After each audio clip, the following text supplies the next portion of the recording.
Goeiedag geliefdes, Prof. Aubrey, JCR MTS, Jesus Christ Reformation Ministration en Theological Seminary. Hier vanaf die Valdriehoek, Gauteng. Het jy al gehoor mense wat mense sê en ek is een van daardie. Ek sê ek verkies om te tik as om te skryf, want ek skryf so lelik, so skeef, so krom en whatever. Dat ek partykeer nie eens my eie handskrif kan lees nie.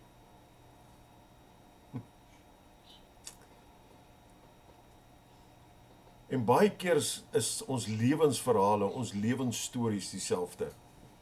Dit is so skeef, so krom, so de mekaar, dat ons nie dit ook kan lees nie, ons kan dit glad nie verstaan nie. Weet jy wat sê die Vader? Weet jy wat sê hy vir ons vandag? Hy sê, my kind, dit maak nie saak hoe skeef, hoe krom, hoe de mekaar jou storie lees nie. Hy sê, jy geweet, ek skryf reguit lyne met kromstokke.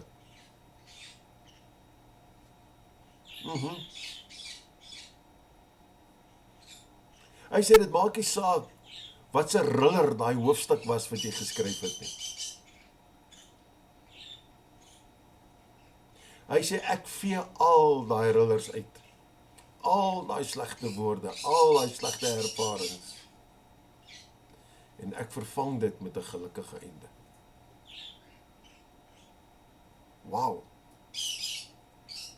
Het jy al jou storie, wat jy geskryf het in jou lewe, vir God gevat? En dis maklik. Jy moet net sy seun, Jesus Christus, aanneem as saligmaker en verlosser. Jy moet net 'n verhouding met hom aanknoop. Jy moet net 'n pad saam met hom begin stap. En glo vir my, jou storie, jou lewensverhaal gaan verander na iets pragtig, na iets wonderliks. Daarom mag jy van hierdie oomblik af vorentoe net alles wat mooi is en die storielyn wat die Vader vir jou skryf, beleef. Dit wat mooi en pragtig is. As jy vir my sê, maar ek het dit al probeer, maar my storie bly nog steeds skeef en krom en de mekaar en 'n riller in my lewe. Hoekom gee jy my nie 'n lyn nie?